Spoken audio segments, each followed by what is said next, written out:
اس سے اگلا رکوع جو ہے رکوع نمبر 22، اس کا مرکزی مضمون جو ہے وہ ہے روزہ اور قرآن۔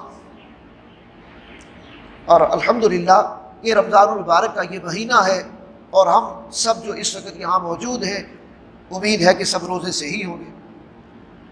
اللہ کے رسول صلی اللہ علیہ وسلم کا فرمان ہے من صام رمضان ایمانا و احتسابا غفر له ما تقدم من ذنبه، جس شخص نے روزے رکھے ایمان و احتساب کی کیفیت کے ساتھ، اس کے پچھلے سارے گناہ معاف کر دیے جاتے ہیں۔ من قام رمضان ایمانا و احتسابا غفر له ما تقدم من ذنبه، اور جس نے راتوں کو قیام کیا ایمان و احتساب کی کیفیت کے ساتھ، اس کے بھی پچھلے سارے گناہ معاف فرما دیے جاتے ہیں۔ گویا کہ یہ انتہائی برکتوں والا، یعنی اس کی برکتوں کا کوئی شمار نہیں ہے کہ اس میں اللہ کی رحمتیں اور برکتیں کس کس انداز میں ہم پر جو ہے وہ نازل ہوتی ہیں اور ہم پر جو ہے وہ آتی ہیں، ہم اس کو بیان نہیں کر سکتے اپنے الفاظ میں۔ تو اب روزے کے بارے میں فرمایا گیا کہ روزہ تم پر فرض کیا گیا، یا ایھا الذین آمنوا کتب علیکم الصیام کما کتب علی الذین من قبلکم لعلکم تتقون۔ اب ایک تو روزے کی فرضیت بیان کر دی گئی اس رکوع کے اندر کہ یہ فرض ہے، جو لوگ بھی چھوڑ رہے ہیں وہ اپنا بڑا نقصان کر رہے ہیں۔ ایک حدیث میں آتا ہے کہ اگر رمضان کا روزہ کسی نے بغیر کسی عذر کے، بغیر کسی مجبوری کا چھوڑا اور اس کے بعد وہ پھر عمر بھر روزے رکھتا رہے، اس کے ثواب کو نہیں پہنچ سکتا، اتنا اجر و ثواب۔ اور اسی طرح راتوں کا قیام، یہ عام دلوں کے قیام کی طرح کا نہیں ہے۔ راتوں کو قرآن سنتے ہیں اب نماز تراویح میں، یا اپنے گھر میں جا کر قرآن مجید لے کر بیٹھتے ہیں، یا جو کچھ ہم نے بیان کیا اس کو اگر آپ کے پاس ریکارڈنگ کی صورت میں پہنچ جاتا ہے تو آپ اس کو سنتے ہیں اور مزید اپنی نیند کی کچھ قربانی لیتے ہیں، قرآن کے ساتھ جاگتے ہیں، تو یہ قرآن بھی اہل ایمان کے حق میں سفارش کرے گا۔ راتوں کا قیام اللہ کے یہاں شرف قبولیت پا جائے تو وہ بھی پچھلے سارے گناہوں کی بخشش کا ذریعہ بن جاتا ہے۔ اور روزے کا اصل حاصل کیا ہے؟ تقویٰ۔ اگر روزہ رکھا ہے اور جھوٹ نہیں چھوڑا، وعدہ خلافی نہیں چھوڑی، حرام خوری نہیں چھوڑی، بد نظری نہیں چھوڑی، بد گوئی نہیں چھوڑی، تو پھر روزہ جو ہے وہ سوائے بھوک اور پیاس کی کچھ نہیں۔ حدیث میں آتا ہے من لم یدع قول الزور والعمل به فلیس للہ حاجۃ فی ان یدع طعامہ وشرابہ۔ جس کسی نے روزہ رکھا اور اس کے بعد پھر اس نے جھوٹ بولنا نہیں چھوڑا اور جھوٹ کے مطابق عمل کرنا نہیں چھوڑا، تو اللہ کو اس کے بھوکا اور پیاسا رہنے سے کوئی غرض نہیں ہے۔ ایک اور حدیث میں آتا ہے کم من صائم لیس لہ من صوم الا الجوع، کتنے ہی روزہ دار ایسے ہوتے ہیں جنہیں سوائے بھوک اور پیاس کے کچھ حاصل نہیں ہوتا۔ کیوں؟ روزہ رکھا اور اس کی حفاظت نہیں۔ اور روزے کا اصل حاصل ہی تقویٰ ہے، اور تقویٰ کے معنی کیا ہے؟ اللہ کی معصیت سے، اس کی نافرمانیوں سے اور گناہوں سے بچنا، اس کا نام تقویٰ ہے۔ اگر ہم رمضان کے مہینے میں بھی ان کاموں سے نہ بچ سکے تو پھر اس سے زیادہ بدقسمتی اور محرومی کی اور کیا بات ہو سکتی۔ پھر قرآن کے بارے میں کہا گیا کہ رمضان کا مہینہ یہ نزول قرآن کا مہینہ ہے۔ شہر رمضان الذی انزل فیہ القرآن ھدی للناس وبینات من الھدی والفرقان فمن شہد منکم الشہر فلیصم۔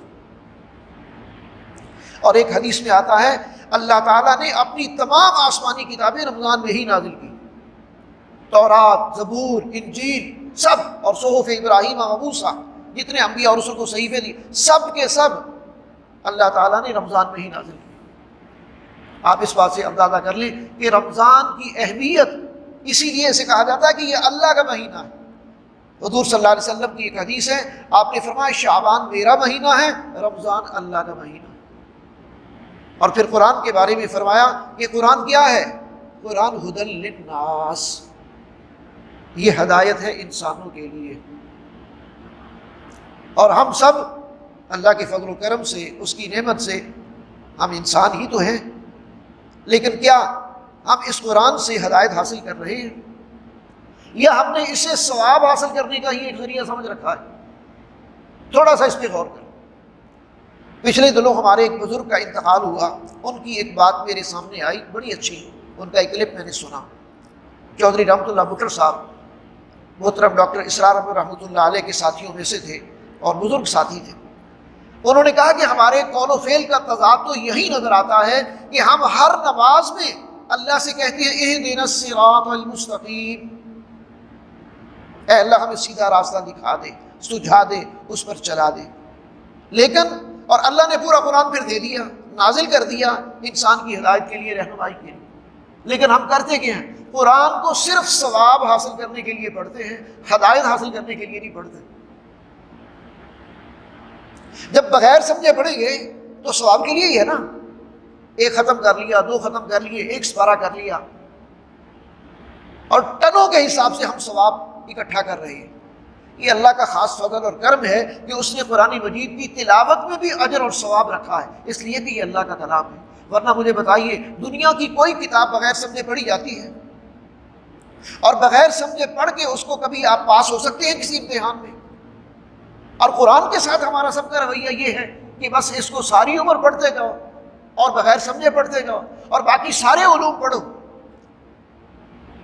یہ جو تم بزنس پڑھ رہے ہو، یہ جو تم کمپیوٹر سائنس پڑھ رہے ہو، یہ جو تم انجینئرنگ پڑھ رہے ہو، یہ جو تم باقی علوم پڑھ رہے ہو، یہ تمہارے باپ دادا کی زبان میں ہے۔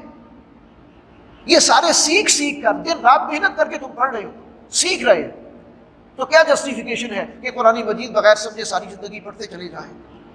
اللہ پوچھے گا نا کچھ نہ، تو کیا جواب دو گے؟ خاص طور پر وہ لوگ کہ جو طالب علمی کی عمر میں ہیں اور طالب علم ہیں، ان پر تو ہے کہ وہ روزانہ ایک رکوع ہی سمجھ کر پڑھیں۔ اور علماء نے اتنی خدمت کی ہے قرآن مجید کی، تفسیریں موجود ہیں، تراجم موجود ہیں، انگلش میں، اردو میں، سندھی میں۔ آپ کسی بھی